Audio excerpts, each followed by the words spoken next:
Next, Lempos Marquis will talk about multicultural experience to encourage healthy lifestyle and promote positivity in youth band.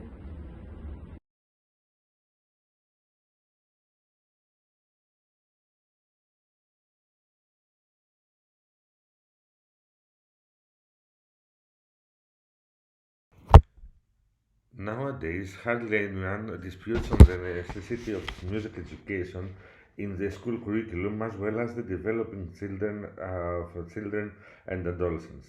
A series of academic research, both on the field of music and pedagogical science, as well as the field of pediatric science and psychology that deals with the development of children and adolescents, all agree that music enhances not only oral skills but also develops almost all abilities related to the learning process and the smooth integration of students in group activities and more complex forms of thinking. The ability to concentrate on sound, the development of microcontrol, and the combination of breath and movement are just a few of the skills developed by a student who attends a full music curriculum alongside music schedule. According to Haynes and Gerber, we believe that music benefits all children by enriching their lives, fostering positive feelings about themselves and others, promoting acceptance and understanding of differences, and offering a climate free from pressure and competition. Nowadays, spatial social circumstances and lifestyle, the digital transformation of music education, as well as the equal presence of minorities, are shaping a new educational framework. As there is no restriction in recruiting, wind band may become a field of multicultural music experience and respect. Students and musicians pay respect to the music regardless of its nationality and cultural background. And this ends up as an interesting multicultural phenomenon. During a December concert, a band may perform Christmas carols as well as Hanukkah songs and other extra religious repertoire that fits the general feeling of equal understanding and friendship.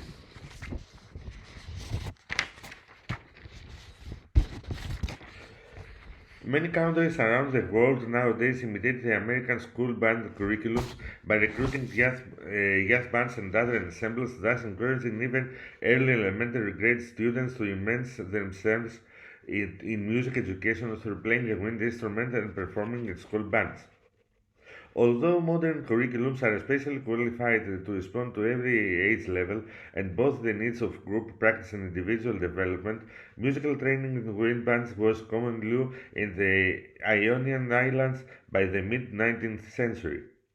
The foundation of the first music societies in Kefalonia and in Corfu, who provided free music education and the students, and according to the standards of the French conservatories, recruited civil bands, orchestras, and choirs to promote highly artistic music to all social groups and classes. The term band in the present in this the term band in my speech this day refers to groups of musicians playing combination of brass, woodwind, and percussion instruments, following the pattern of the symphonic band, where groups of instruments serve in sections analogous to symphony orchestras. Bands have been known in Europe since the 13th century, but became widely known since the 17th century in three roles: as military bands, as harmony bands, both for military purposes and outdoor festivals, and thirdly, as civic and church bands for public music services, playing in churches, public and private balls, parties, and concerts. Since the beginning of the 19th century, their military fraction became limited and their role was extended to more general uses. The first wind band in the island of Corfu was the marching band of the British Army, when the island was under British protection. Since the wind bands in Corfu and later in the rest of Greece followed principles of the post-French Revolution military bands of the 19th century Europe.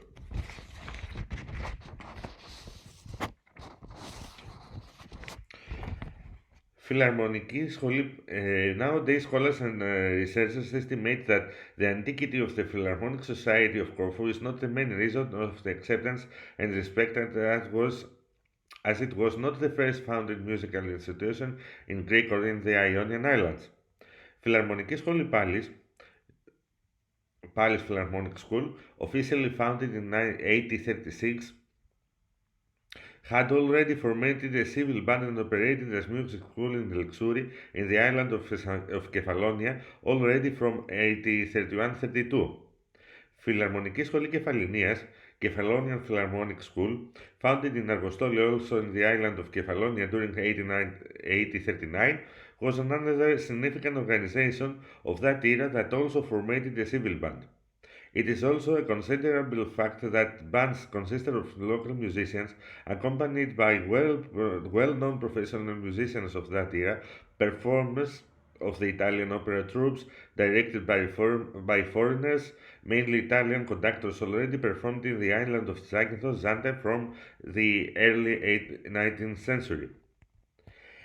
The Greek army also recruited its first band in the city of Nafplio during 1828 after the arrival in Greece of the first governor Ioannis Kapodistrias.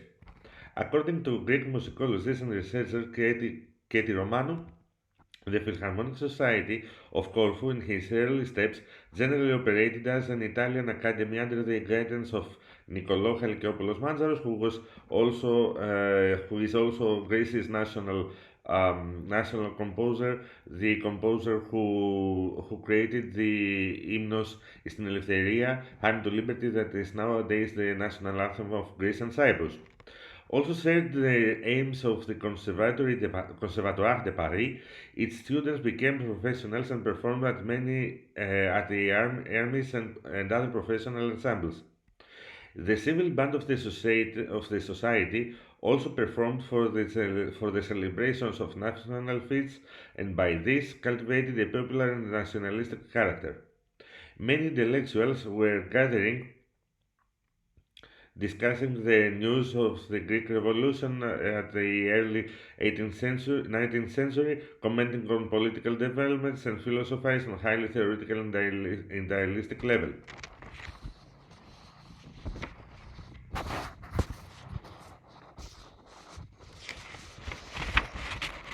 Since the second half of the 20th century, and after a long period of warfare, the expansion of Philharmonic societies on the islands resulted in a change of focus. They cannot be regarded anymore as music academies, as the music education provided in them is confined to the teaching and learning of wind instruments in order to satisfy the needs of their bands only. Although administrative committees would rather prefer them to be regarded as more formal institutions, they are quite far from that. Many musicians who have followed a more specific musical career, usually in conservatories and universities, and participate in the sample of many studies to examining the subject of music education in the wind bands in Greece, consider them as institutions of low musical and educational standards in which there is no serious musical education, and music of no particular value is performed. The bands still follow many militaristic principles in their organization, hierarchy, presentation of and also the repertoires, and most importantly, the education of students. As we will try to show in this paper, this shift to the level of music education provided shows the lack of focus for which some musicians in the band are not happy with that today. Yet wind bands are still regarded as second nature by Corfuians and the islanders of the Ionian Islands, characteristic the musical identity of the locals and raising the status of everyone who participates in them. Although in the turn of the 21st century, the study of music in the Philharmonic societies and schools has been appraised by more cultivated and educated musical educators, conductors, and more experienced wind band players that nowadays have had met the European and American standards. Although um, although although this happens in the Ionian Islands because of the particular interest in music of the islanders. Unfortunately, nowadays in many Greek cities, only students at music high schools have free access to wind musical instruments and participate to full musical curriculum that includes performing in student ensembles and against bands. Therefore, all students start music education at private music schools such as conservatories and philharmonic schools and societies. Music societies of the Ionian Islands nowadays still protect a long tradition of free access to primary music education, encouraging young students to perform in youth and civil bands.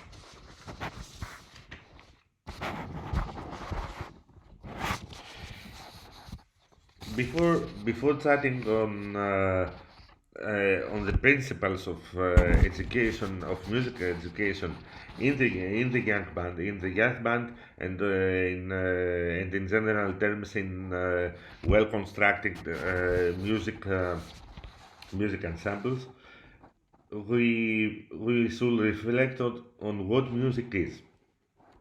Every culture we know has music, yet, contrary to popular understanding, music is not a universal language. People do not immediately understand, appreciate, or enjoy the musics of other cultures.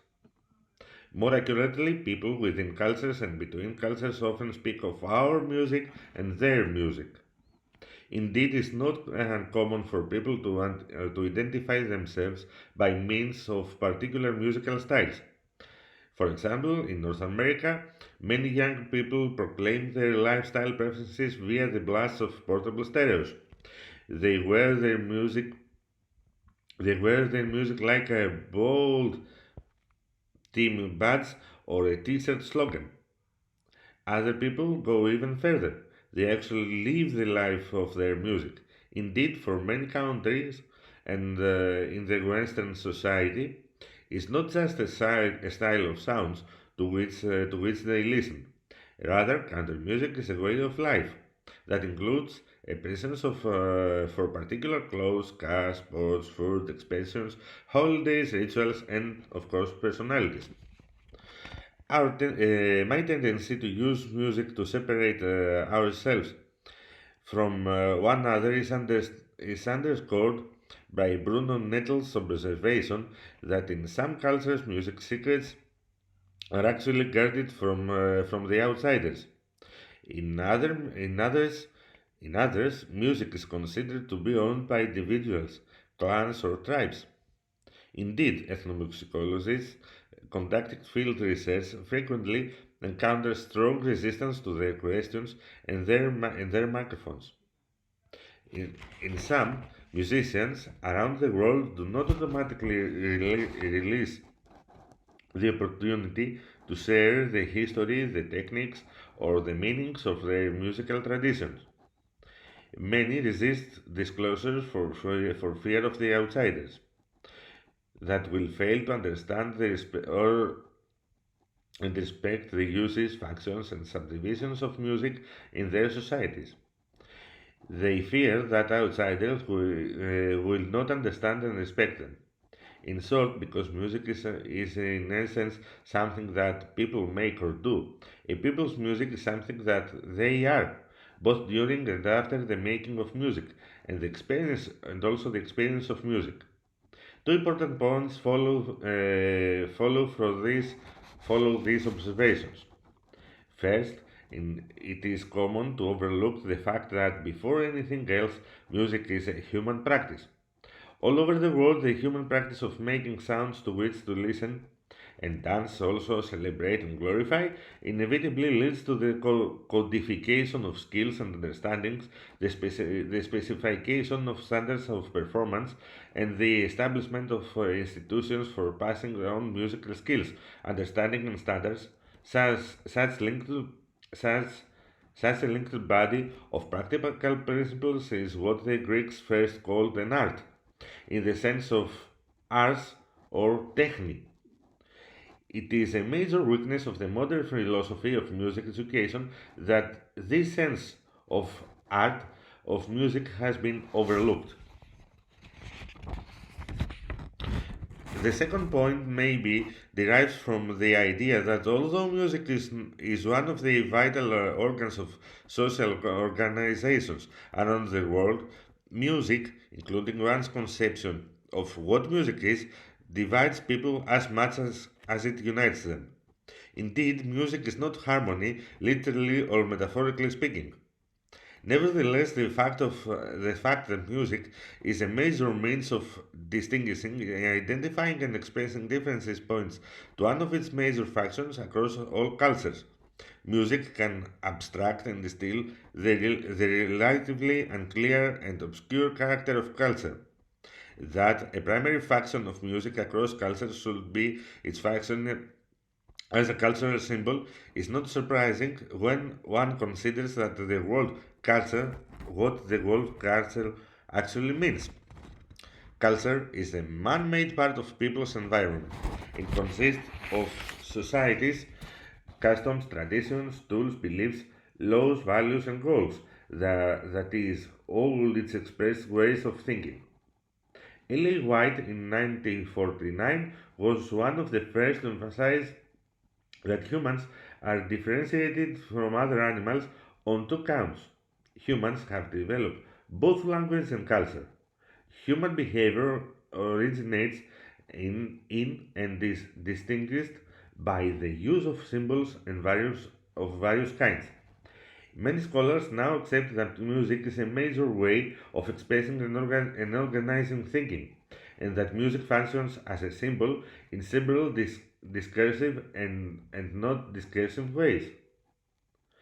What has still not occurred to many, however, is that the same holds true for the process of music education itself. That is educational process in a powerful means of enculturation, the achievement of cultural competency. Thus, music education is not an isolated enterprise within a culture. On the contrary, music education often embodies culture. In short, the essential values of culture are often reflected in the way music is learned and taught. Three,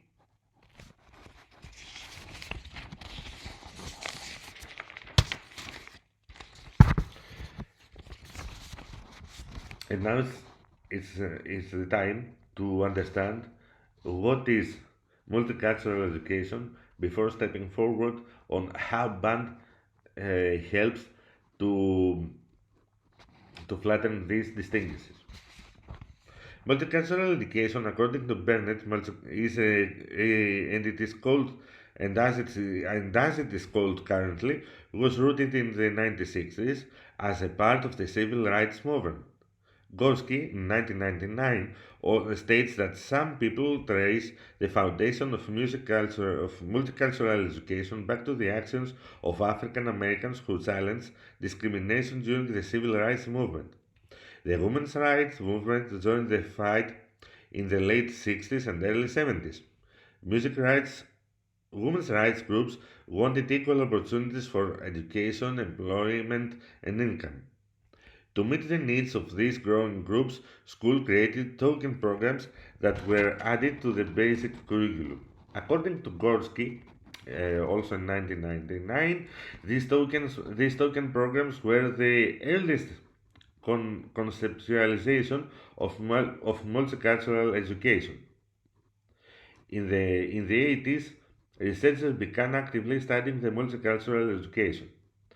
From this point on, token programs and special units were no longer acceptable as the only basis of multicultural education. James Banks, one of the pioneers of multicultural education, founded his theory of multicultural education on the idea of education equality. Banks and Banks, 1995.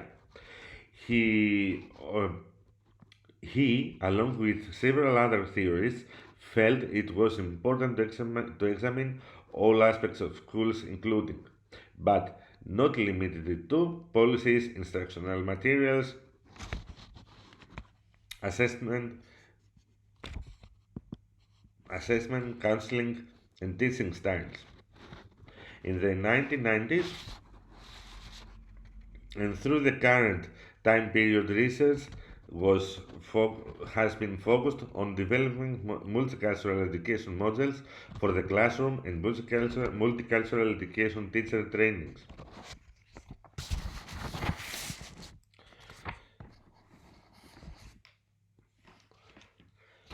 In this paper,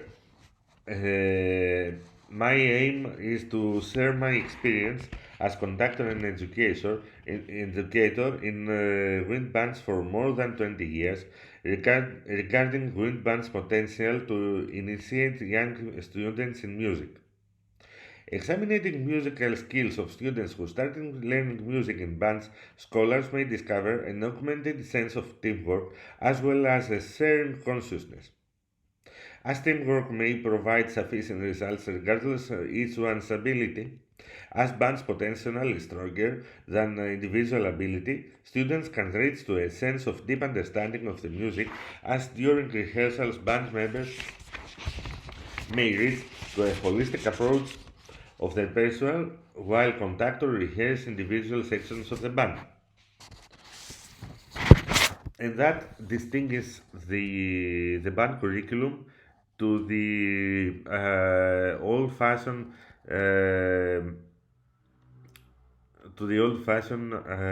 curriculum of individual pedagogy. Above above its part of the repertoire or or the um, or the educative materials used in the band, the conductor or the educator may fund a list of objectives. These are glance and primary goals that all students exercise together and provide a basis for evaluation of student programs. These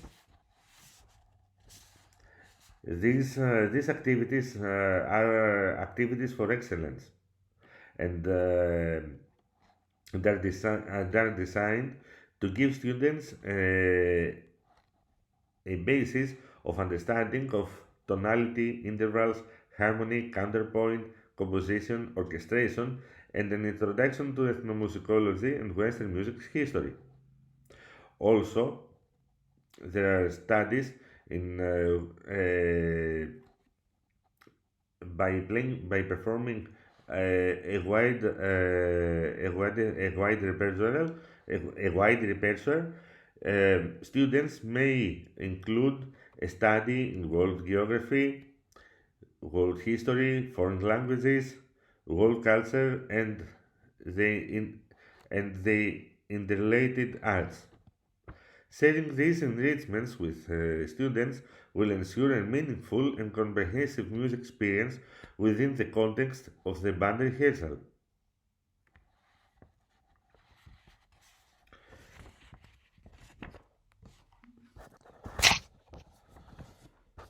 In the band and during a well-structured annually curriculum, students may start performing one of the three basic instruments: woodwinds, brass winds, as well as percussion instruments. With these, they are often they are often initiated in small groups of um, of well balanced instruments, and by interactive and by uh, and the interactive learning with the educator initiates them to the well balanced sound of the music, even in the early steps, as well as a lot of other important musical skills like phrasing, like playing divide parts that is not easy to understand if not practicing. So why band matters? In this survey, I have asked many band directors to summarize their opinions why band matters in just a few words.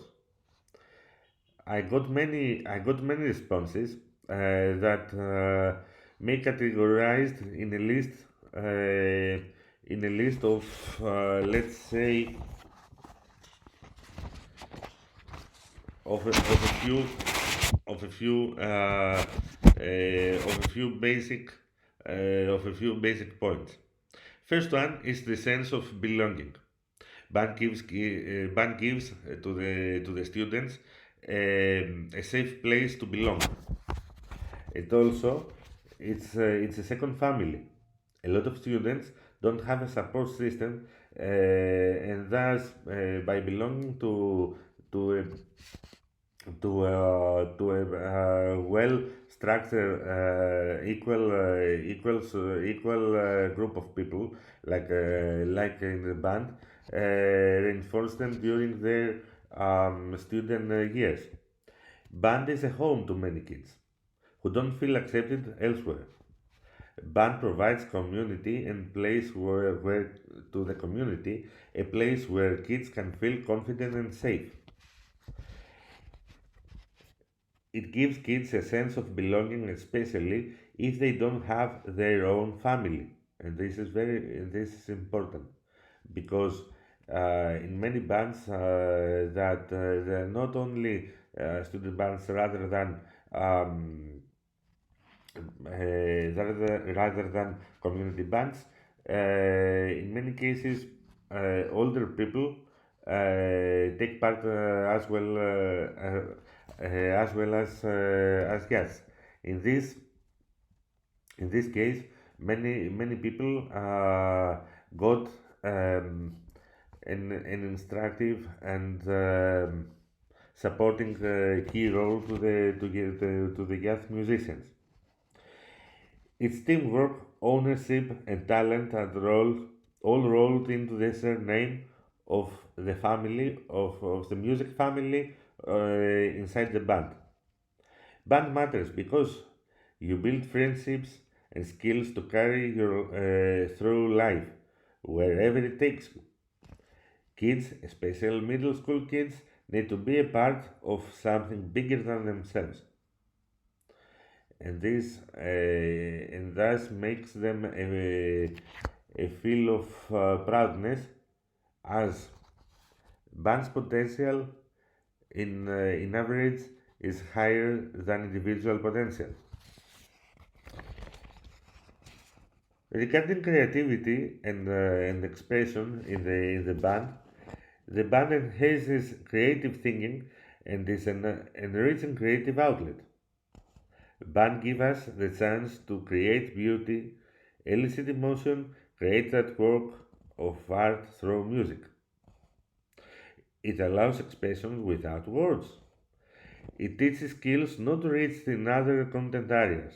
Artistic expression is something our society is in desperate. is in desperate need and fosters creative thought and growth. Band helps create a family of musicians while helping students learn to cope with life through creating art. Because it allows us to teach love, joy, and humanity to the next generation, it gives students an outlet to be creative and be involved in something other than athletics. It improves it improves brain synapses, and while we teach in excellence in all things by achieving excellence in small things, band allows students a chance to practice emotion, fine motor skills, discipline, rigor, and resistance and persistence. Sorry. Band is a safe place where all students can develop discipline, teamwork, and the love of making music together. It's also collaborative. It teaches patience, persistence, and responsibility. In a world of instant gratification, it teaches students how to handle failure and keep on going. It teaches all the skills needed to be succeeded in life. It teaches lifelong skills and builds lifelong relationships. It's a place to belong that insists on respect, perseverance, forgiveness, compassion, and positive outlook. Students get to learn skills needed in today's workplace: critical thinking, teamwork, leadership, and social skills. Students also learn so much more than music, which is proven to impact their brain power. They learn self discipline, team skills, goal setting, and work ethic. Teachers, teachers focus, if teachers focus in concentration, great cooperation, and shared responsibility, gives also an emotional outlet. And finally, band is not only good for the brain, but a student's first apprenticeship opportunity. Regarding to the balance of music education as well as the uprising of during childhood. Band matters because it gives students balance at school, where importance is placed so heavily on academic performance. Band matters to balance our education. It incorporates science, mathematics, and physical ability. Band matters because it becomes the reason why some students strive to do well in school so they can participate in the things they love. Not every student experiences success in the academic classroom, but in the band is a great way for students to experience success. It can be the area that shines for non academic students and enriches the lives of everyone. Band also serves all whether it band also serves all, whether it is a student who does it all, sport, sports, square, drama, etc., or someone who loves music and just music. Band is an activity that involves all students at all levels of interest and ability. Regarding teamwork, band matters because every kid plays, performs in the band, and may contribute to the team. Every kid is engaged and participating and can enjoy the final product. Band teaches students to work together in an environment where everyone is important all the time and equally. Because kids need positive role models in an atmosphere where kids learn how to respectfully work together towards a goal that is bigger than themselves. Biggest group project biggest group project the students do all year. Results and process to take pride in. It's a team where everyone wins and no one is ever on the bench. It's team building, problem solving, skill building, hard work that is immensely rewarding. Students become part of a group and learn to think beyond themselves, working together to achieve a common goal with students who may have little in common. Band is an important outlet for students to be a part of a team and express themselves musically. Holistic to the regarding the child's education and not only music help educate the whole child and improves brain function. Band teaches skills not necessarily taught at the academic classroom and fosters community building is in unlikely places. Band provides so many important attributes for students to have a well-rounded education, from discipline, structure to social interaction and all needs to a real world. Band addresses the social, emotional, and the musical needs of students around the world. Band develops students into better humans socially and emotionally, as well as making their brains better. Band is a safe place for all, a creative outlet and a challenge.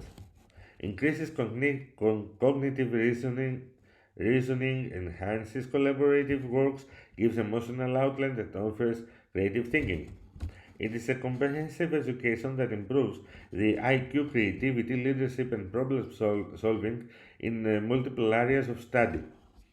Music is a foundational discipline that aids in the learning of all other subjects. We are building a whole child to work collaboratively in their future. We teach students how to be better people through music. And last but not least, but gives kids a chance to work with students they don't see in their other classes or social life, helps them to develop confidence, and as a reason that certain children is are still coming to are still uh, uh, are developing their musicianship and become professionals.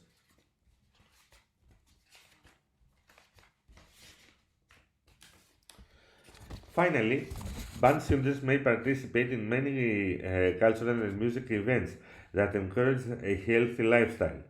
Performing in marching bands, they may include musicianship, body shape, and wellness.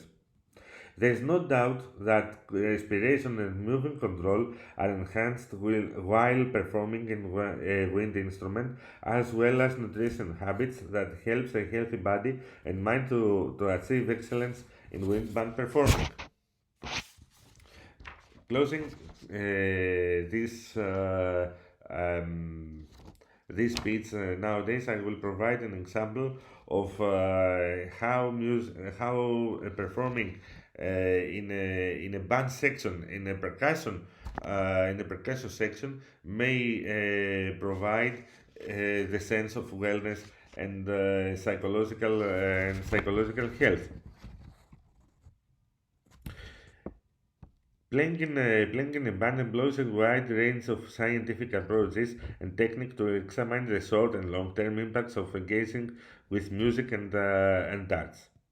Responding to the complexity of health behaviors and attitudes, we may examine psychological responses to music, such as changes in states or symptoms, biological responses focusing on psychological changes, lived experience and perception of music and health, and epidemiological links between arts engagement and health.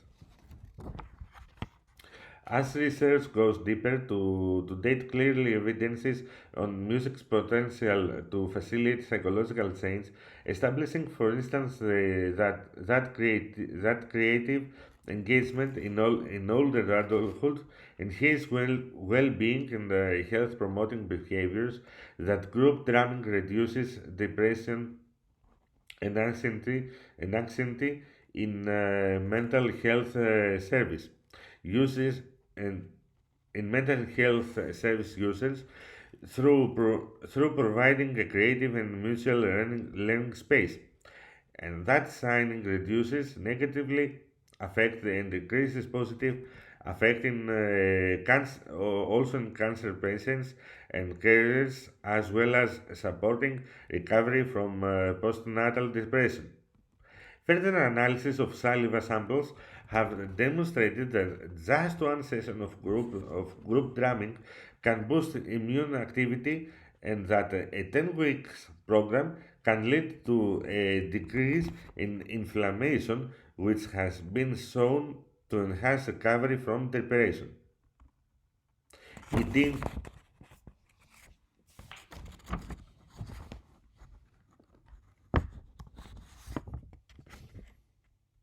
Indeed, evidence suggests that attending even the choral concert as an audience member can significantly reduce stress and hormones. At a public health level, our latest findings suggest that frequent cultural engagement in older age is associated with lower incidence of depression over the last decades. I would like to thank for the second chance to participate and share experience to the World Music Conference. It's a great honor for me to be part of it, and hope we will meet again at the next World Music Conference. Thank you for your patience and um, to listen to me.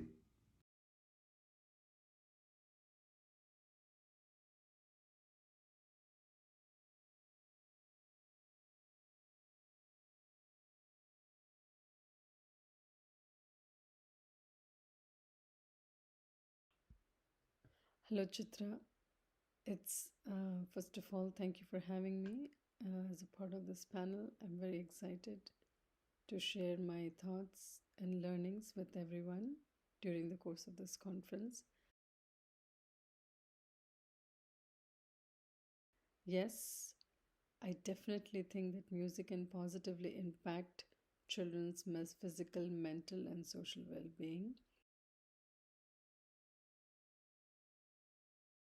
There are multiple positive effects, and these positive effects are cumulative effects. They're just not intermittent effects, they are very cumulative in nature. So, in my experience as a teacher, as an educator, or as a scientist, I have come to understand over the long period of my experience that without music, the essentials of cognitive development are impaired. And there are a number of studies that have studied this phenomenon, and we all know that we can seek these papers and we can read the scientific evidence that is available out there. Now, there are different kinds of styles of music and its effect on children, and I would like to list just a few that have been vastly extensively studied. For example, we have what is known as the receptive music learning experience or the intentional music listening experience, sharing music, which is when you go to a recorded concert or you go to a live concert, a group of people sit together and share a piece of music.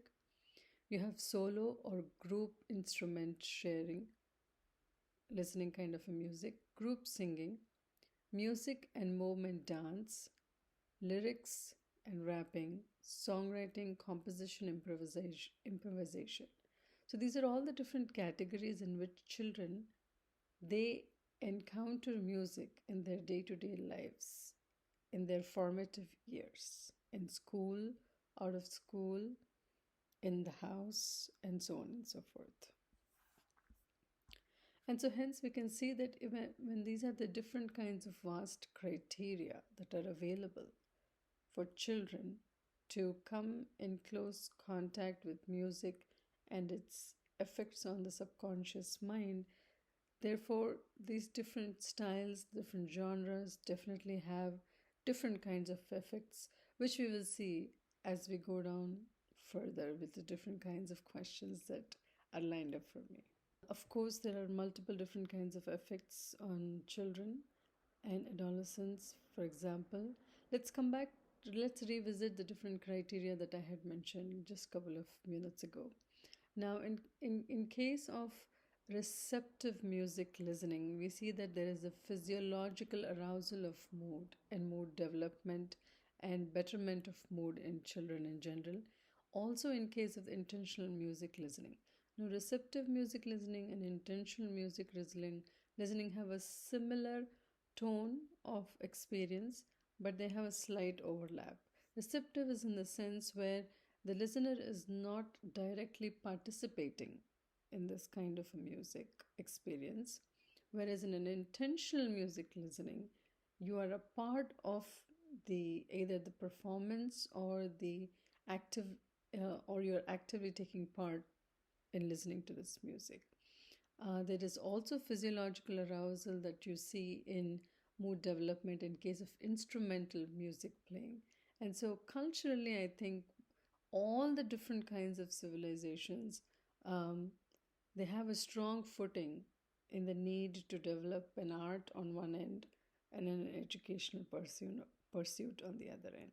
And so they say that it's the left brain and the right brain development. And so, in order to develop your analytical skills, it is suggested scientifically also and culturally that we should pick up an instrument and play an instrument or learn anything related to music. Now, the second kind of effects, positive effects, is emotion or mood. Our mood changes on all these different kinds of experiences of music. In case of receptive music listening, intentional music listening, especially a shared music experience, instrumental music, when you're sitting in a huge hall of different kinds of excellent performers, a shared experience of instrumental music playing, and sometimes when there is a band that is playing and there is group singing involved, it becomes even more elevated of an experience.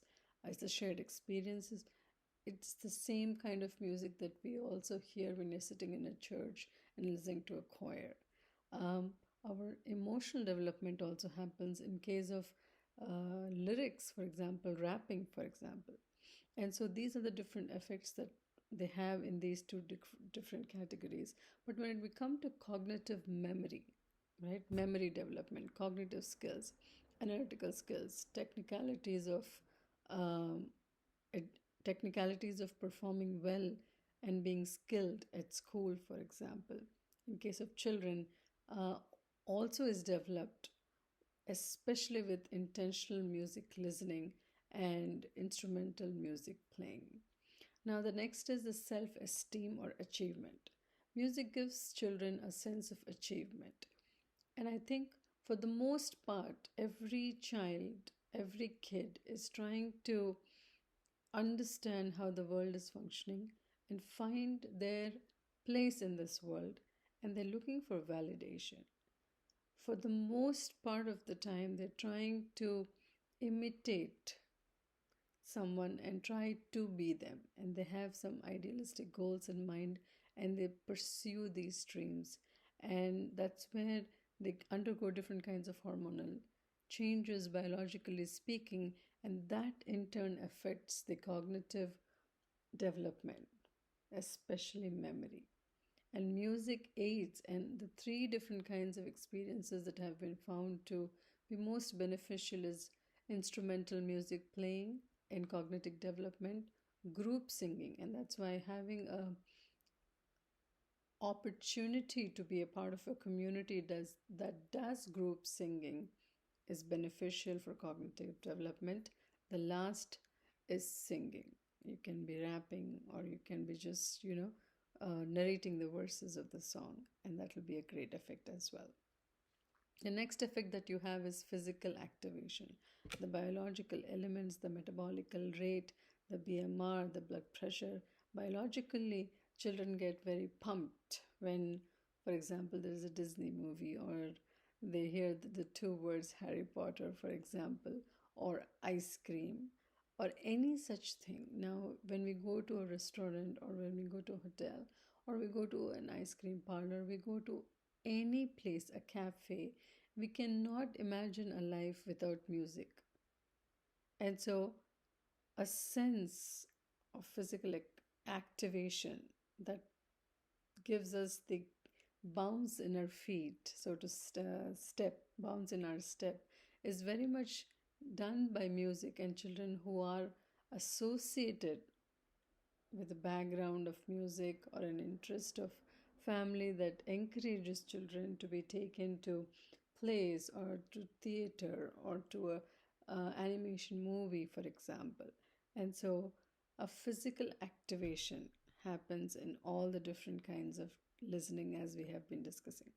The last but not the least is the social connection, and that is the most important connection. A child can be a Beethoven in his own well, but if he is not having an audience, a community to be a, to experience that shared experience, then it's futile. I could be sitting in my room and then I could be playing a piece of music that nobody could have heard. Sure, it will give me these individualistic values, benefits that I'm seeking, or they are just a byproduct of listening to music or being musical in nature. But the community, the social relationships, psychosocial relationships is very crucial, and that social connection comes definitely by taking up music in their lives. The last is identity. I think that sums up the entire picture. If the child does not find identity in the social system, then he has an identity crisis, as we say. And so, identity um, also is an experience that is a byproduct of music and movement and dance. And so, if we are able to integrate these three different important milestones in a child's developmental growth curve, then we are definitely exposing children to opportunities that will allow them to grow unconsciously or subconsciously, so to speak, without putting in much effort.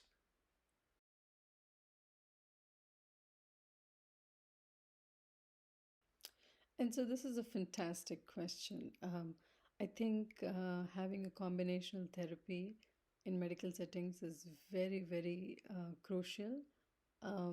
Pain is a central focus in a medical setting in general. Either you're coming out from a minor injury or a major injury or a minor operation or a major operation, any kind of pain remediation involves music at the outset.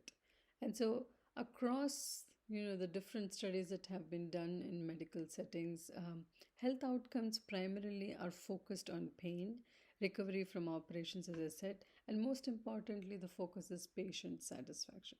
So when you go into a pediatric hospital or in a clinic that serves children and adolescents, the mechanisms of these effects that we just discussed above in the previous question appear to be to the reduced levels appear to reduce the levels of anxiety, distress, and increased relaxation among children listening to background music compared to the control groups of individuals who are not exposed to music, but they were kept in silence when they were taking to their doctor, for example. Now, reductions to pain were found to be less clear among, among children in one study specifically, where there were some age-based differences in pain reports, where older children showed more pain, um, more pain management, and compared to the younger children. Of course, the idea of pain is very emotional and subjective for children of a certain age who are not adolescents but are pre-adolescents, because they are undergoing this stage where they do not understand why what is happening. And that's where music becomes like a clear cut picture for them that gives them direction in understanding, basically. Now, when there were multiple studies done, in some of the studies they found that when you have music in critical care units or in hospitals where they treat pediatric patients, they found that it is important to have a morning care with familiar background music when the patient wakes up. For example, inpatient or children who are inpatient wake up with background music. And even if the nurses come by and they sing or they try to sing a tune or something, the children feel much better. And it was found that through these effects on physical activation, for example, as we just discussed, increased bodily movements, and there is greater sensory awareness and a strengthened ability to carry out daily living tasks. I think once a child is able to understand that I can do this and have enough self confidence and self esteem that he or she does not need a push to achieve something in life, that's what is the best outcome of listening to music.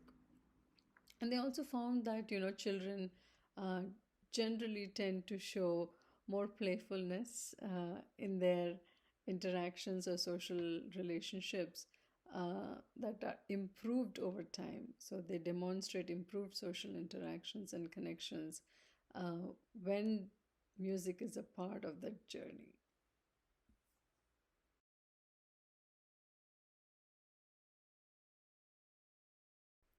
Very interesting question.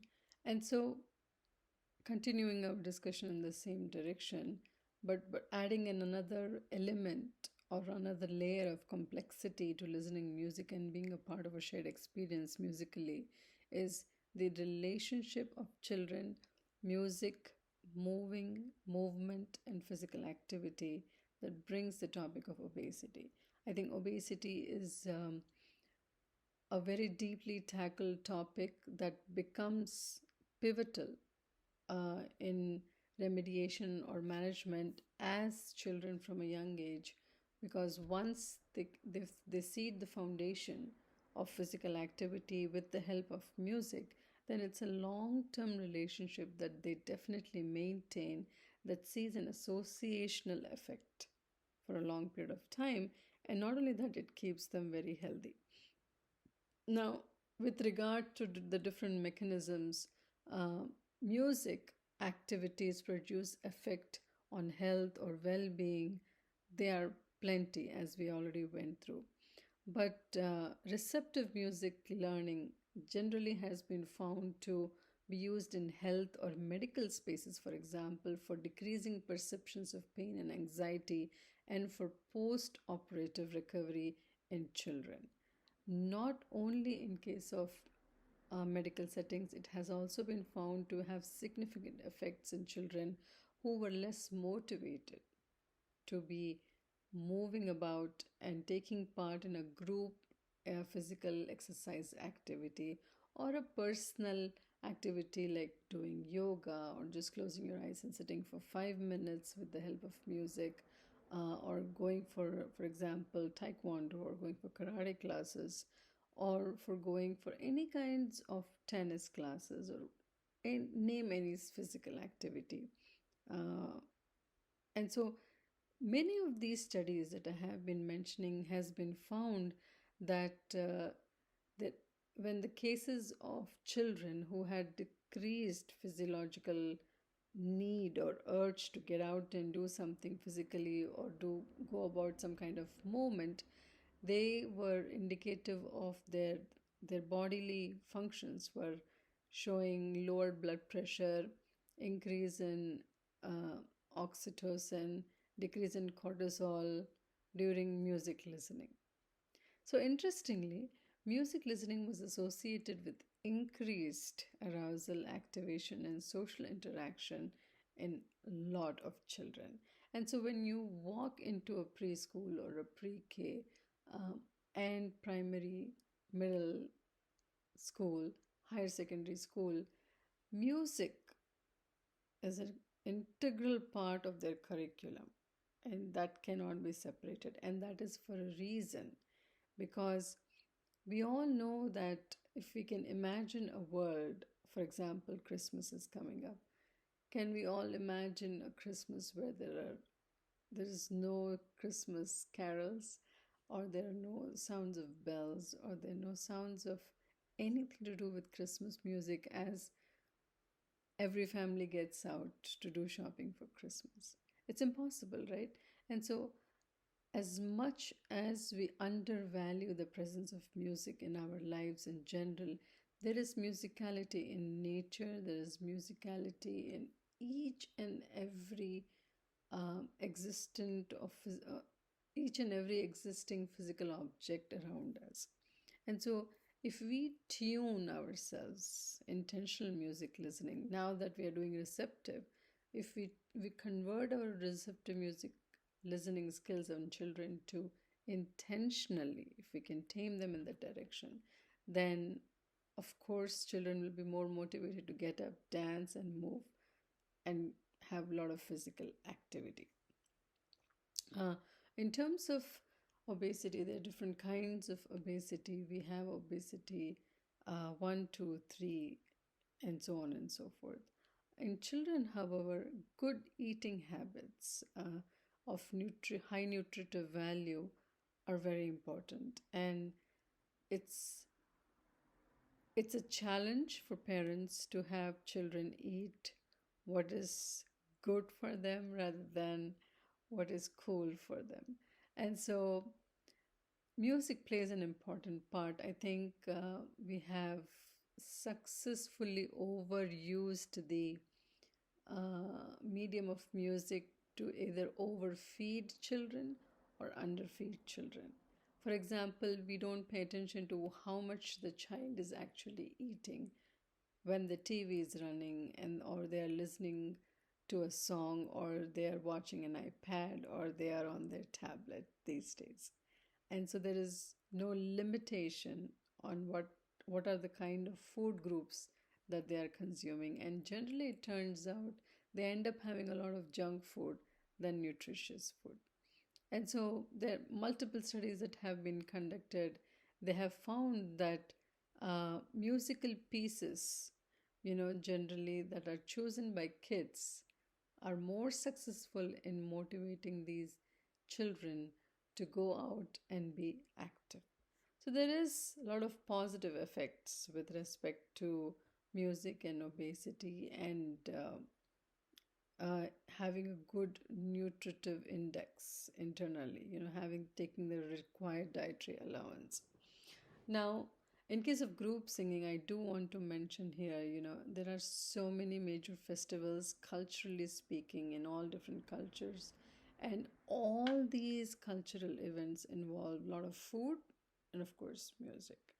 And if group singing is one of the activities as a child, if the children learns to do group singing, it helps him to not only highlight his social skills in a group setting, but also give a sense of satisfaction of various psychological needs that he or she has mentally noted in their minds, either during singing or during dancing or during doing hip hop, for example, or doing any kind of activity with music.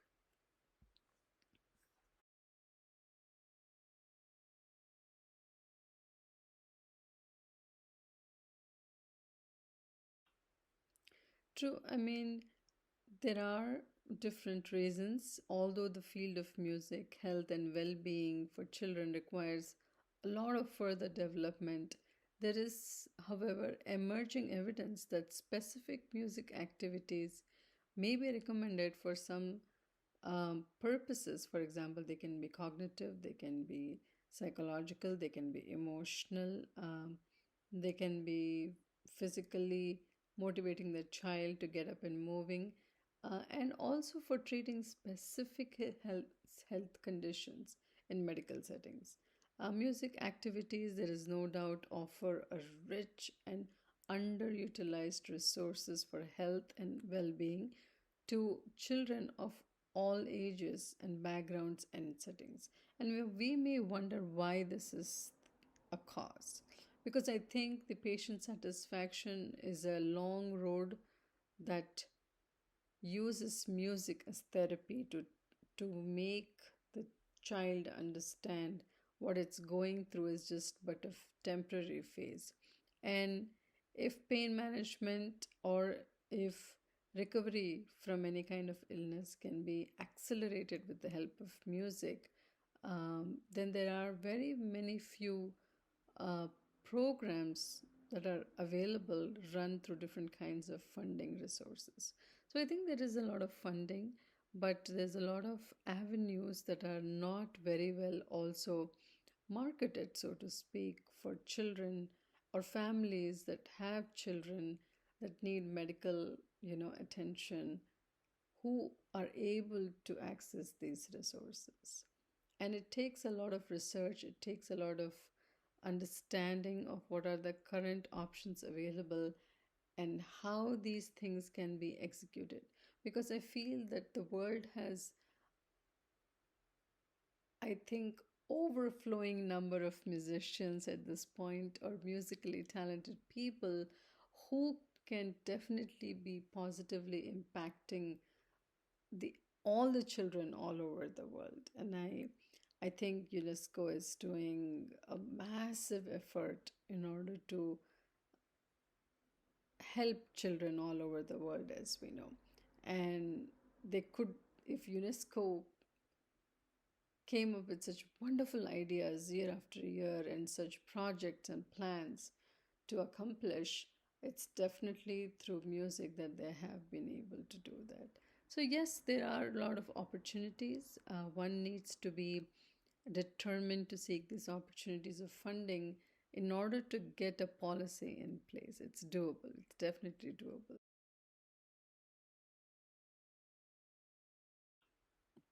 Well, the takeaway message that I can give as a trained teacher is that it is important for every child and their family, associated family, to understand that the well being of the child, to keep the child healthy and make sure that they do not land in any one of the four categories of obesity, it's important to make sacrifices not only at an individual level but as does a social level, not caving for peer pressure, not caving to eat whatever is easy.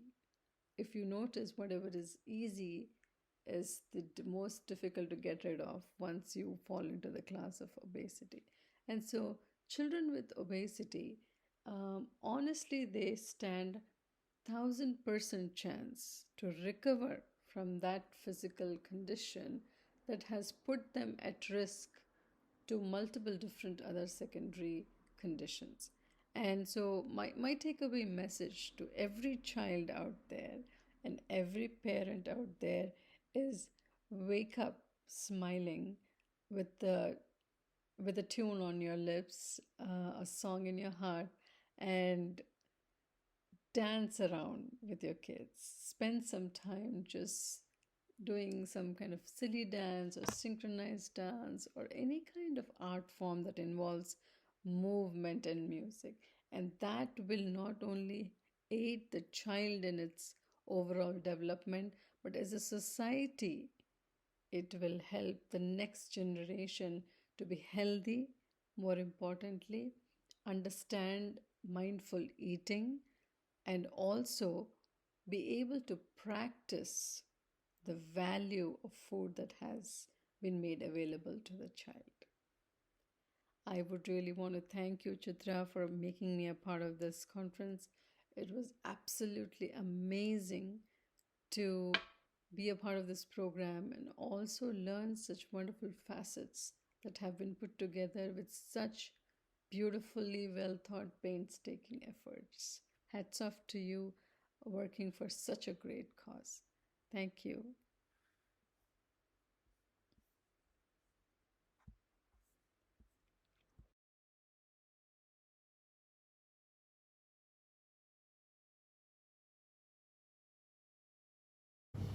Um, Thank you for inviting me for this particular session, and really thank to Dr. Chitra and the whole team for this this great initiative that will definitely contribute to the whole world of music and the areas of humanities as well as the social science in terms of the way how we can develop the health benefits for all of the subscribers to make the whole initiative in terms of making it as holistic as possible.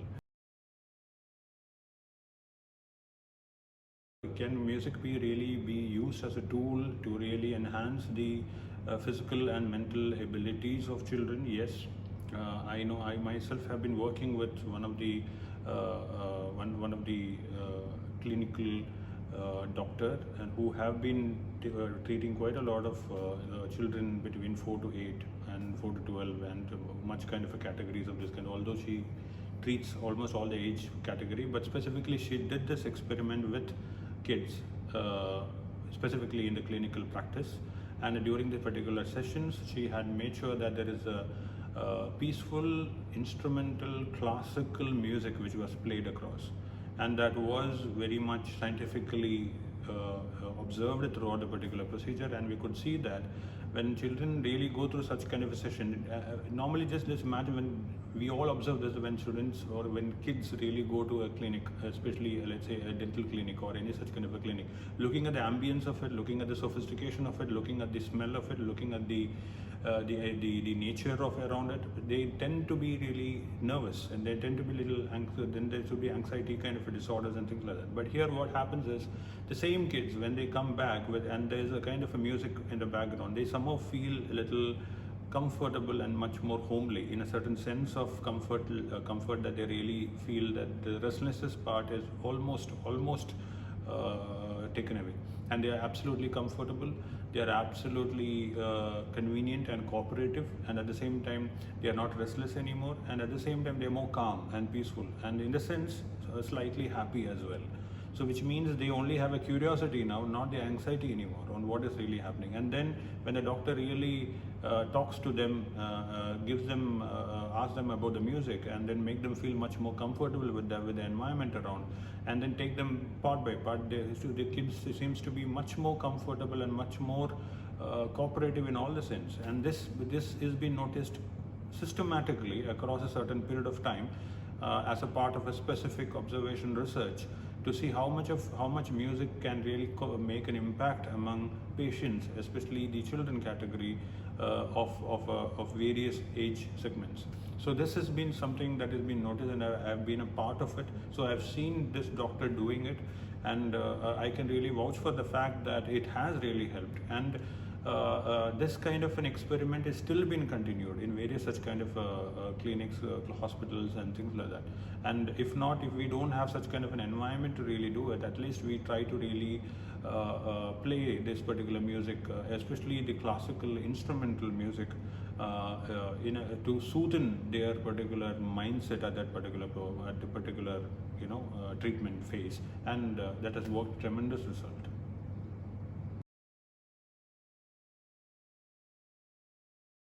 Now, children amongst the school category, especially in an environment such as school, how has this really been experimented, or how has this been affected in any way? Has there been an experiment? Yes, there have been several experiments. We have done that experiment for our government school kids, while we had the project called Nature and Culture. In various of our projects, we have seen that all the government school children, whomever we have been dealing with, they all have various they all come from various backgrounds, from various cultural diversities, and we see that to bring them all into one common thread of a kind of a platform, to raise them to a certain kind of a curiosity, to bring them into a common base of attention, it takes time for us to really do. So there is always an activity, and after that activity part is done, we really ask them to sit silently for a few minutes and simply relax, close your mind, close your eyes, and then relax, and then listen to the instrumental classical music. And we have seen again this kind of a result coming out where the children tends to be much more calm and composed and much more peaceful, and comparatively the restlessness part is improved in a tremendous way. We see that particular observation, and you can try and test this with the children around you at any given point of time, and I'm sure this result can be seen at some point of time.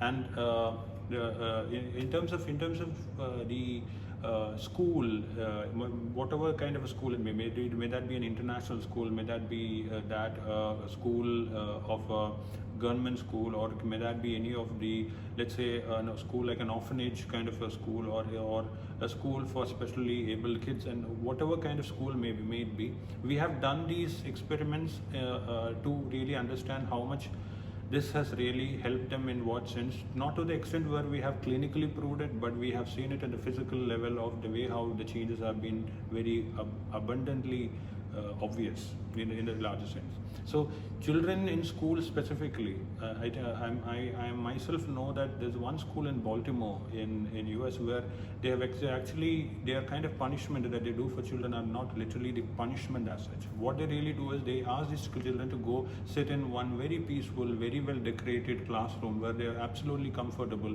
where there are all kinds of sitting arrangement. You want to sit on a sofa, you want to sit on a mat, you want to sit on a cozy chair, all that kind of an options are there, and there is always a light classical instrumental kind of a music played in the background, and they've been asked to simply sit and not talk. That's it. This is the punishment that is given to them. And after this tremendous amount of punishment to those extremely naughty cases of students, we have seen that these kids tend to really have a very different level of concentration, very different level of attention, very different level of caliber, and very different change in their complete attitude itself. They seem to be much more listening, much more observing, much more attentive, much more much more focused in all that particular sense, and their restlessness kind of nature that they really had initially is much more streamlined now, and it's much more peaceful in a larger sense. Although the naughtiness may not have completely subsided, that may still be there, but you see definitely a very obvious change in them. And this is something that can be experimented across, and I think various schools across the world now are doing such kind of very holistic approach of punishment, which is not punishment at all in that particular sense, but which is much more health-centric, science-centric, mind-centric, and mindfulness-centric kind of an approaches. So these are something that is something that is happening all over the world. Music helps various category of people in various ways. Now we can't really generalize and say that okay, this is one set formula that can be generalized into all the categories. No. Now, if you look at children, it works in a different manner. If you look into adults, it works in a different manner. If you look at the age between 30 to 40, it works different. 40 to 50, it works different, and above 50, it works different. Now, music have been a great booster in terms of, for all category of people, in terms of being an agent to rejuvenate themselves, to refresh themselves, and also to really have a kind of a relaxing kind of an attitude towards all of it. We all know that relaxing music has nowadays become an absolute different formula itself for all the stressed category of people across the segments of age, where they really subscribe to the relaxing music component through various channels. and this has been really helping them. Sometimes they sleep, sometimes they use this for sleeping, for getting a relaxation. Sometimes they use it in an office environment to take a break. Sometimes they use this as a kind of a morning exercise part for them to really relax and meditate. Sometimes this has been helping various people in various ways. Now, music in that particular sense, for the people who are doing regular exercise, it is helping them in terms of motivational level, in terms of breaking them, in terms of the time zone, in terms of keeping the consistency part, in terms of maintaining that phase of level, so that one, it helps in distracting themselves from the rest of all the activities, whatever is preoccupied. So one is, yes, it distracts very clearly, and second, it helps us focus and then calm our mind. And then third, of course, it gives us a certain sense of motivation. So these three aspects is quite very obvious when it comes to the health component in a physical aspect of human for all the categories. Now, when it comes to the psychological part, music, of course, has a deeper impact in all of us. In one sense, or whatever kind of a music may be, it doesn't necessarily have to be the classical instrumental music always. Each people have their own taste, their own set of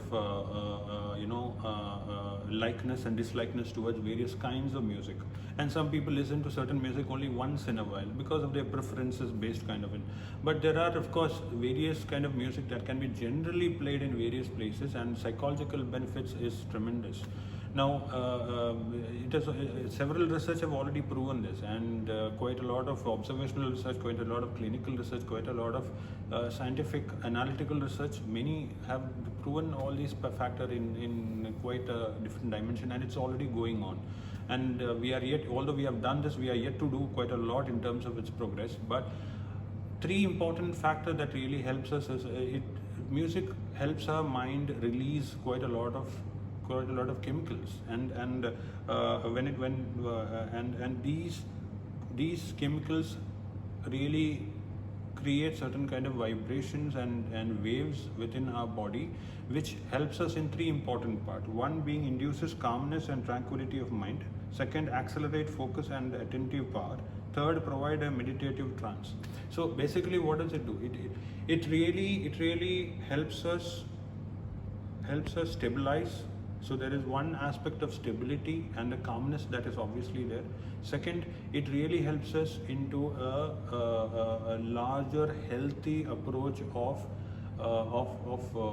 calming down our complete stress level and balancing out the whole disproportionate aspect, and the consequent effect of it being the high productivity, high focus, and high sense of concentration, or what we call as sense of sensibility of our mind to really focus on two things.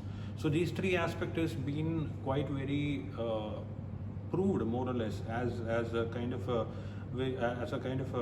psychological benefits in terms of music, and we always, I mean, it's not necessary that we have to always listen to music, kind of a music which is always produced. Sometimes we do walk in the nature, we do walk in parks, we do walk around in nearby lakes, we go nearby beach, we go nearby all the natural spaces that we can really go, and we do listen to the music of the birds, chirping of the birds, chirping of the the sound that really we listen to in nature. For example, the water creeks, or may that be the gushing of the wind, or may that be the animals, the noise made, and all this also tend to really create a certain sense of calmness within us, because we are in one sense or another by our psychological, physiological system much more adapted to the natural environment. And I think there has also been, I think, one of the observation where they say that the more you try to listen to the birds, the more you relax. So a morning, which is the reason why I think there is a certain kind of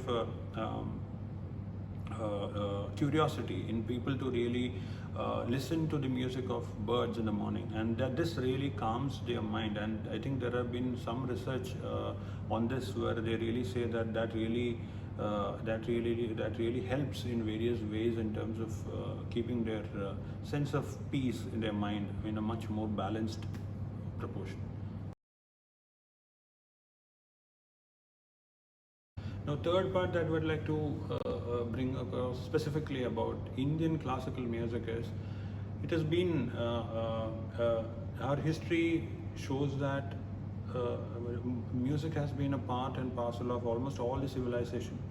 All the civilization historically have been embedded with one other sense of art, may that be visual art, may that be music, may that be the cultural, may that be the traditions, and may that be the kind of approaches or the rituals that we really follow. Everything has a certain sense of blend of all this together in it, and there is a certain kind of a balance which is already there in all of this. Folklore has been a best example. Folklore studies have been a best example for all this, and music is something that we cannot remove out of it. It's a central part of it. The visual is a central part. The music is a very predominant part. And in all of these rituals, the music and the visual is quite very strong, And then this is very, very core to, as well as the Indian classical music concept itself. And fundamentally, this music doesn't really look at any kind of a division of class, caste, creed, or anything like that. It is absolutely applicable to anything and everything. To that extent, music is also played in various Indian households on a regular basis as a part and parcel of their daily culture, irrespective of whichever religion they follow, whichever caste they follow, whatever differences they really have in their particular ways of thinking. And not only that, classical music has also been introduced in various dairy farms in India. In major manner, to that extent that they feel that when these particular dairy farms have been exposed to a kind of classical music, they have been observing that their cattle, their particular dairy farms tend to be really peaceful, and they tend to be much more enjoyable about it in terms of the way how they could cooperate with the people around it. And this has been something very, very, very obvious, and you will find this as a part and parcel of every household, almost all the households in Indian or Asian culture in a larger sense. And this has been quite very obvious. The classical Carnatic music, or may that be Hindustani music, has a very deep imprint in the minds of Asian civilization, and this has of course now, especially in the modern sense, helped in many ways in terms of their treatment, in terms of their mental health treatment, in terms of their insomnia, in terms of their their daily course of their health issues, and all kinds of hypertension issues, the attention which is revolving around the stress-based kind of issues that is revolving around anxiety disorders, various aspects that you can actually look into. You can name a huge list of issues that we can really list, with which these have been, especially the classical Hindustani or a classical Carnatic music, have been immensely helpful for them in various ways. And in Indian classical music, there is quite a lot of importance of conceptual understanding here. For example, the raga that you sing in the morning is not the raga that you sing in the mid of the day, and it's not sung in the night either, because there are specific time theory is very important here, and also in terms of the way how it works with the line with nature. So this is absolutely holistic in a larger sense in the way how these music are being. Look into any temple for that matter. The kind of a music that has been played in the morning is different from the music that is played in the noon for the ritual, and it's different that is being played in the night as well. So there is a larger difference in the approach and the balance and the intensity in the way how these ragas are being played. And ragas also have a certain sense of bhava within them, which is the emotion which is in it. And that emotion also comes with the idea of rasa. That is the idea of rasa in terms of the rasa theory and various other such components. Let's not get into the technicality of it. But basically, these music have a tremendous impact in the mind of the people, and it has culturally rooted itself in various dimensions. And not only, I'm sure every civilization have such kind of a music. They have such kind of an art practice. Buddhists have a brilliant approach of a rich cultural heritage of music blend with visual and with imagination and with resonance with inner meditative approach of looking into it. And there are various such kind of an examples that you can see.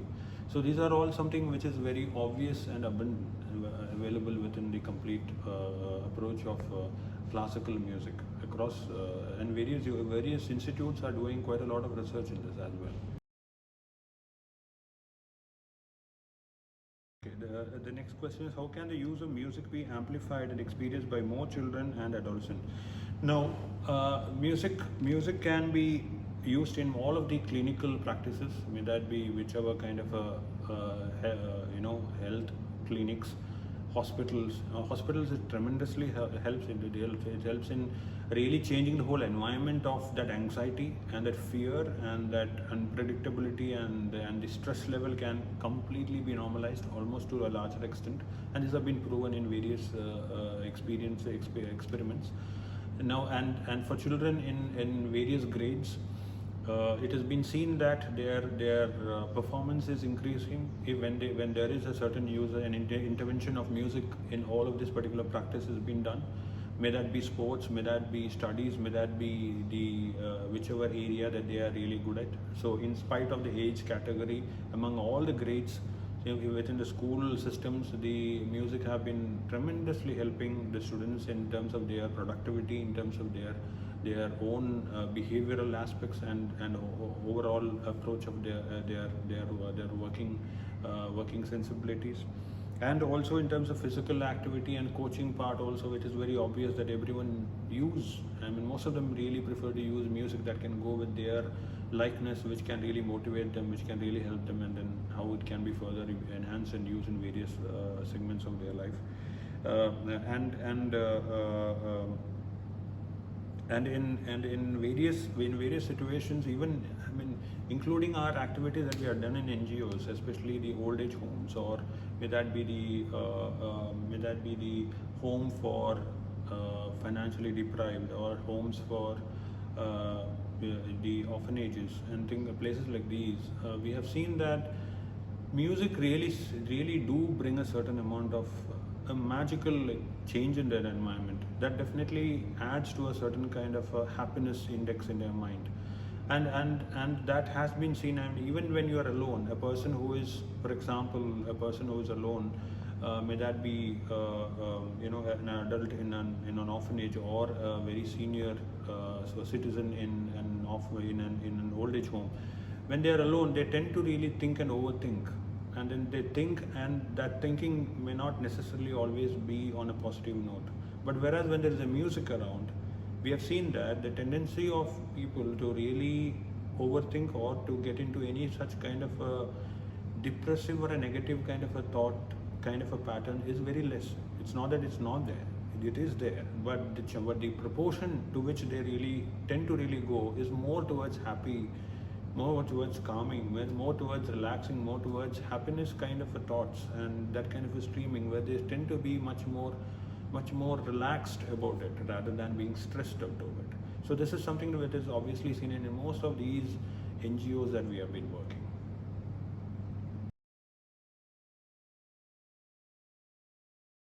Okay, music as a supplemental adjunct have not been utilized very effectively so far. I feel we have not taken it to a next level of its scientific, logical, systematic approach of really looking into it as a kind of a tool to really understand to that particular sense. So I think there is much more amount of maybe research, much more amount of evidences, much more amount of support, and one of the key part when it comes to research is funding. And we don't have funding to do on these particular areas. Definitely that will act as a kind of a reason for its delay in its particular growth in a larger sense. So I think genuinely there are quite a lot of people who are interested in it. Quite a lot of people are individually doing whatever they can within their limitation as well. But I think due to lack of sufficient support from the infrastructural point of view and also from the point of view of funding, I think this has not been lifting up, or it's not taking up into a next level kind of an approach. So this is where I feel one of the major challenges.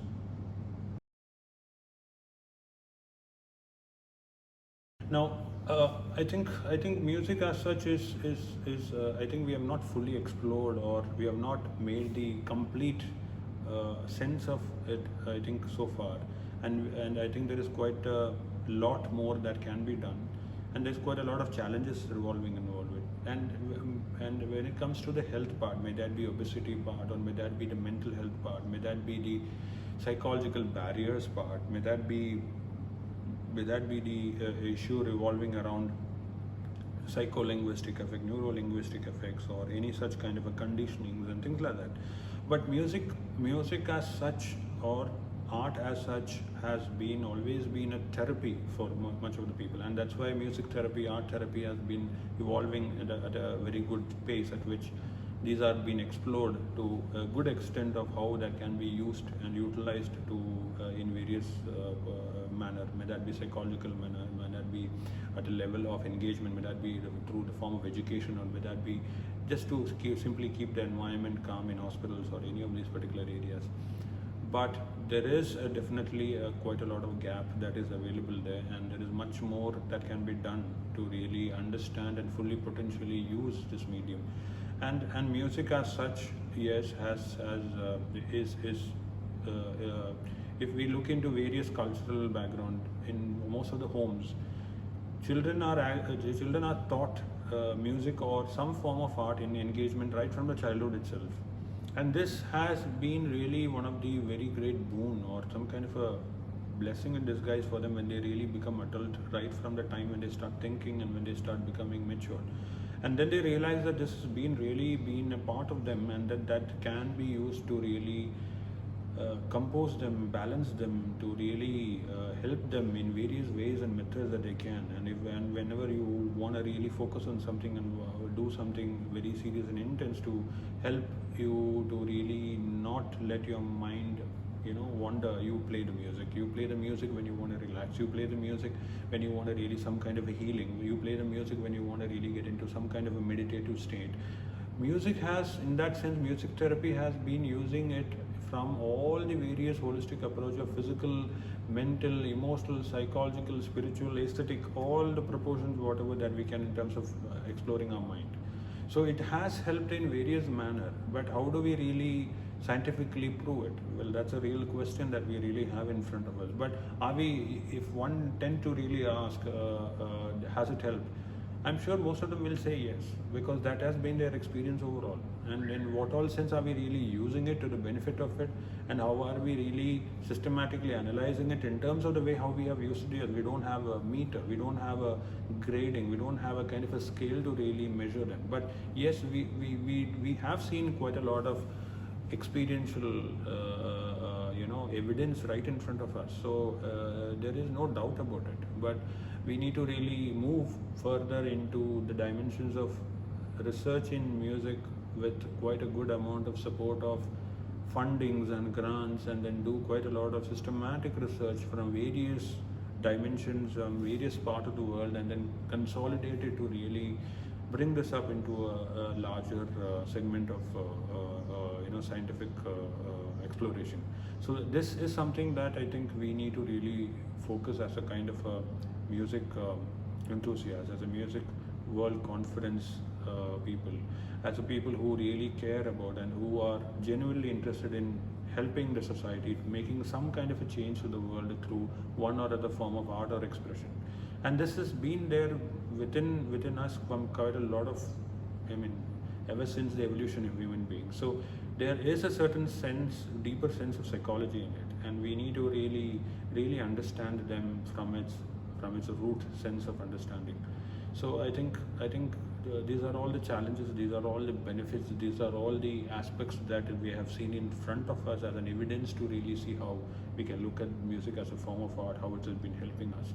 So it is left to us how we really would like to take it further. So I would really appeal to all of the people in the conference to really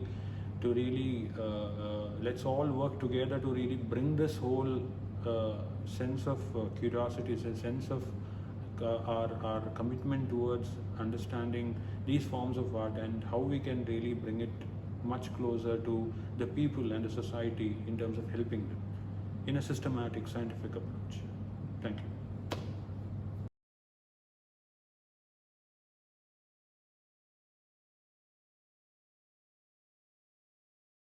Music can reduce stress and has the ability to express emotions, foster communication and movement. The way that we reduce stress with music is, again, by using it to do exercise, to have an activity so that you can move. And when we move, also our emotions are is energy, so we can move. And as our emotions are, our energy is moving, we are able to express more our anger, one of the frustrations. One of the biggest things that I suggest is you can even have share the AirPods and listen to music and walk, and that will be something that youth enjoy. And also the movement and the music can engage in positive communication. As young children and adolescents are developing, they need all kinds of interventions to stimulate the growth and the support in every area of their life: emotional, spiritual, physical, mental.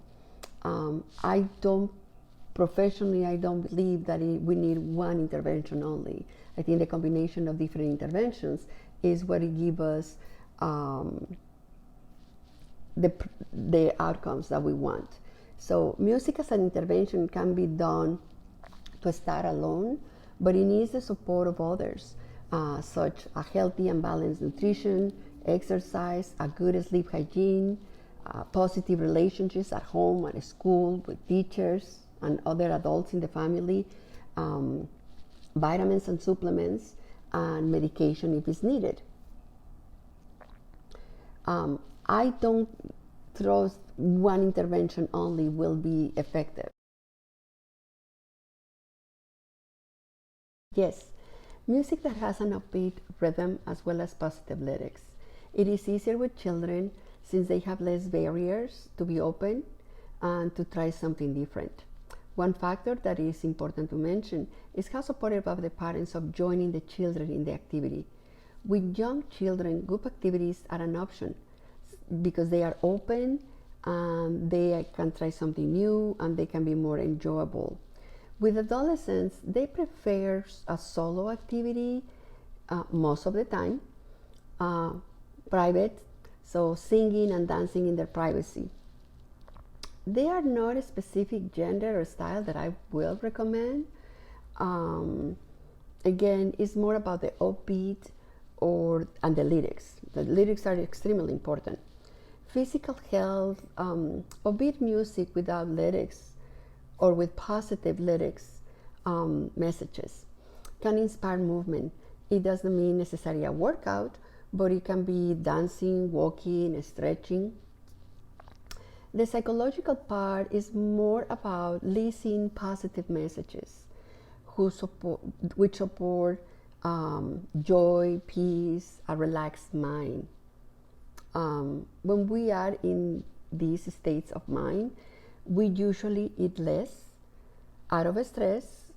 We can be more aware of what we're eating, how much are our portions, and also how positive we feel when we are eating something that we enjoy and is good for us.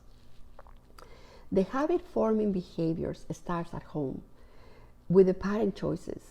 That is one of the biggest things that I stress in my practice. Also, I think it will be fantastic to add music in schools to relax and energize children. I think that is more difficult for multiple other reasons, but I think it is, as an idea, I think it's fantastic.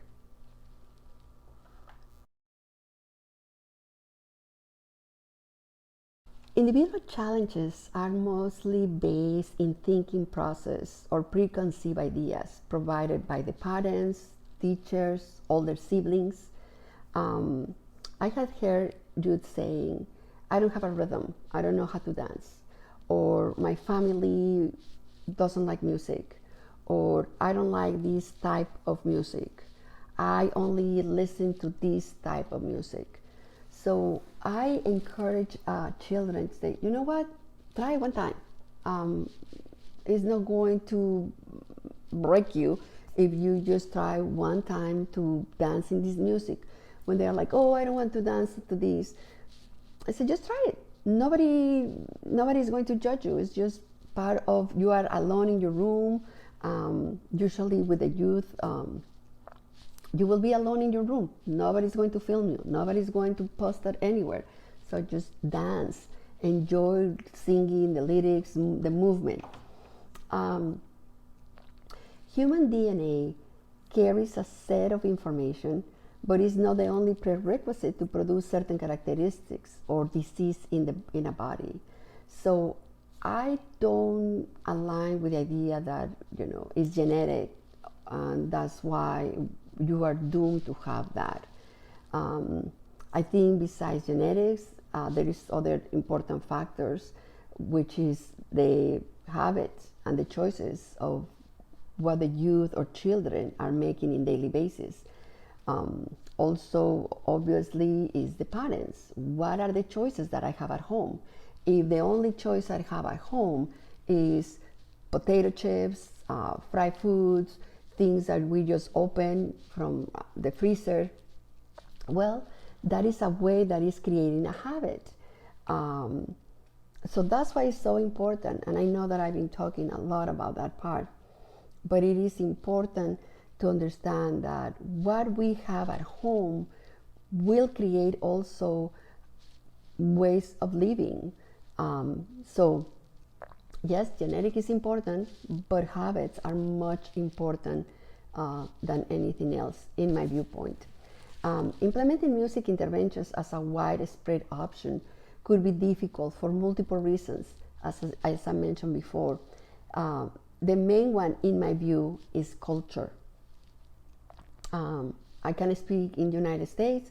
When in the United States, we have an individualistic culture where choices revolve in one person, not in the well-being of a group. Therefore, everyone has the choice to listen or not to music, and also the taste of the music. So we cannot be imposing music in someone who doesn't want that particular choice or that particular style of music. So that's what it is critical on that area.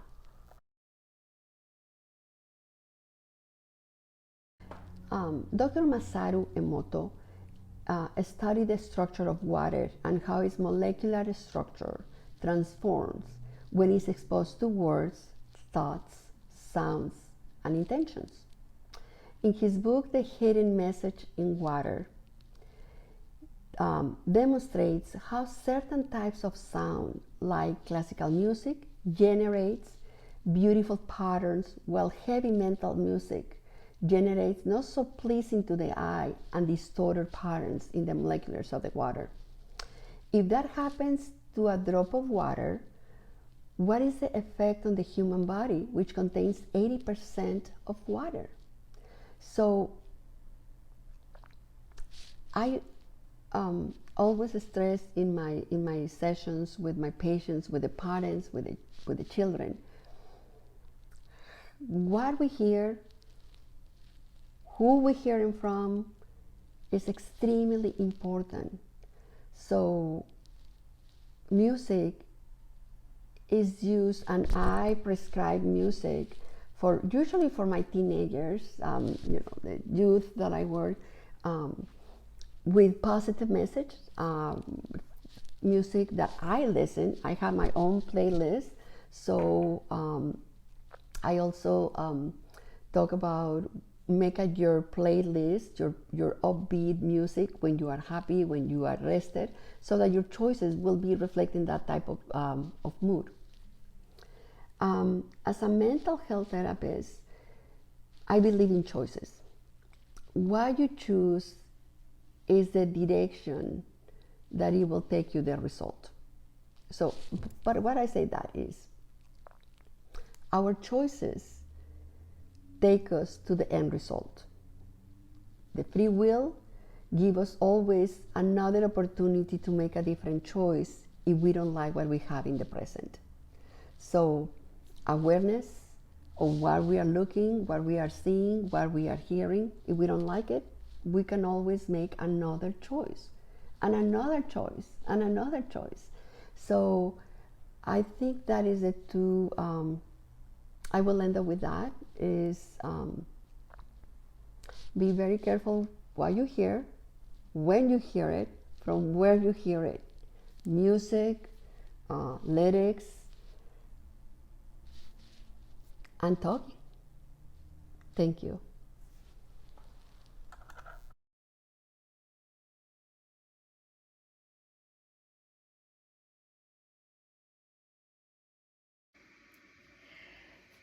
So, some really interesting questions around the role and use of music and music therapy as an intervention. In my line of work, and for those of you who don't know, I'm a professor of mental health, but I'm a consultant pediatric psychiatrist working with young people, particularly who have and present with eating disorders. So under mental health, but specifically in eating disorder services. Do I believe music has a role and a part to play? Absolutely, yes. I do believe it both has a role in prevention and keeping people well, or reducing the risk of relapse, or even indeed the start of illness. But it also, I believe, has a role to play in care packages in terms of certainly providing therapeutic choice to young people, young adults, and their parents and carers and their families, both in the area of eating disorders, but actually generally in combating mental health and mental illness. I don't believe there's one particular genre of music that has more of an impact than another genre. So, for example, I think there is a role for classical music, for opera, for rock, for pop, for whichever music actually you or the young person or family you're treating enjoys. Music is it's very individual, and whatever works for that individual is important to consider in a therapeutic care plan. So again, I would use the mantra, no decision about me without me, and it's a shared decision-making approach to discuss with that young person, with their carer, with their parent, and come to a shared decision with the family and young person and professional team. And again, it's about offering that choice of therapeutic options. Music may not be a standalone intervention, but certainly an intervention amongst others in that care package. On a personal level, I use music myself as an intervention to keep myself well, to approach looking after my own health and well-being in a holistic way. And I've role modelled that also with my own family. And I have 3 sons who have all grown up now, but certainly I know that they all utilise music as part of their own approach to keeping themselves healthy and well, both physically, mentally and socially. I train every day, I run, I row, I do gym work, but certainly when I'm running, I use something called dynamic running therapy or mindful running. And whilst running either on the treadmill or outdoors, I will listen to music through my earpods, and that strongly motivates me to start and sustain and complete my run, and that's usually for a period of 30 minutes. And I listen to different genres of music depending on the season, whether I'm running indoors on the treadmill or outdoors. And I think that's important to share with your families, with your colleagues, in terms of staff and workforce wellbeing, but also in your clinic settings with young people and families. There is no one size fits all. Again, it's back to therapeutic choice and therapeutic interventions, being allowed to have that choice, really.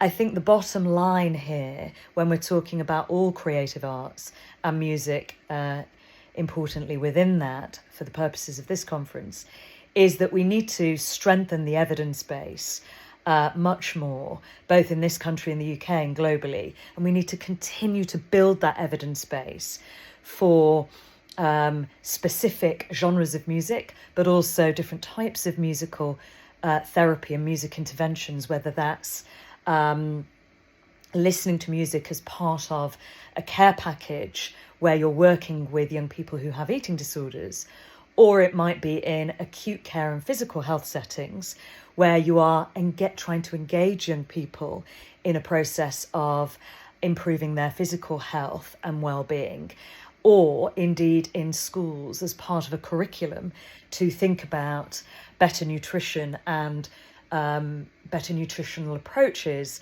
when thinking about weight management, healthy weight management, and obesity. So I think it's really important that across sectors and across professionals, we fund and support more research, specifically in the area of creative arts, and within that, looking at music and musical therapy intervention as part of our research questions and building the evidence base so that we can then inform future work in the field of treatments.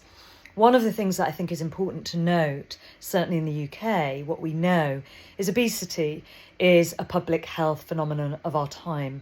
It is globally also, and is increasingly so.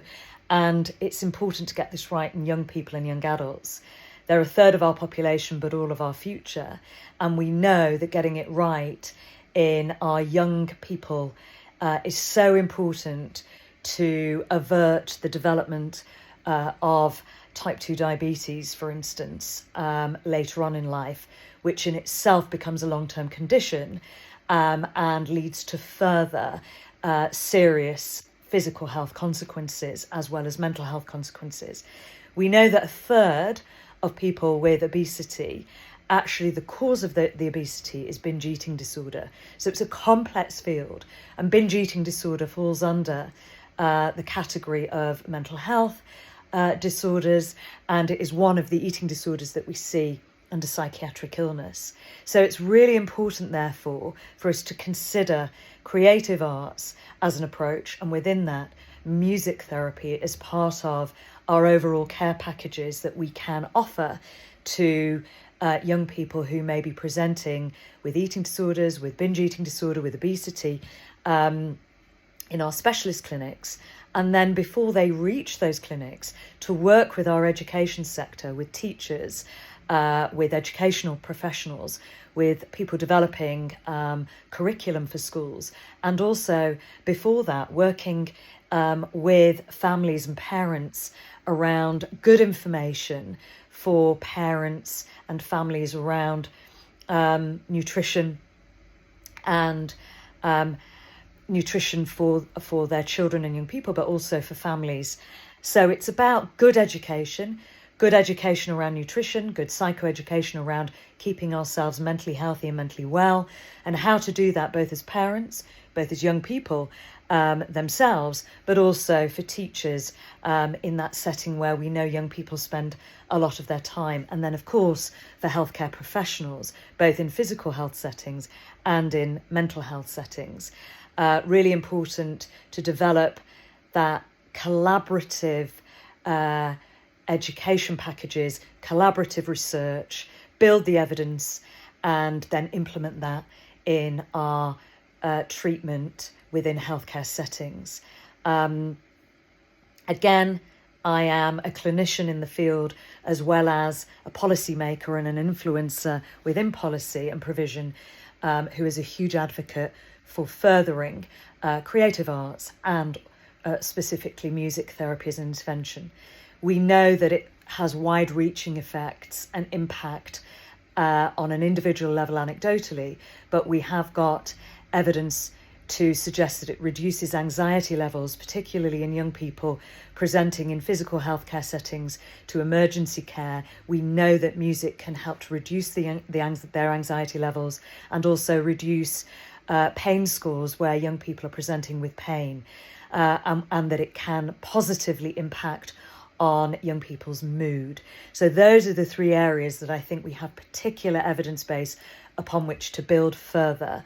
And we know that it can have a positive impact on levels of agitation that we can often see, whether mental health crisis presentations or indeed physical health emergency presentations in our accident and emergency departments. It can also have a really important impact around those young people presenting to hospital for indeed physical health interventions and operations. So again, it's about that collaborative approach as healthcare professionals, as education professionals, and as parents, and as young people themselves, in understanding better the role of creative arts, the role of mental health, the role of creative arts and the role of music in our approach to holistic, good health and well-being for young people in our future. Thank you.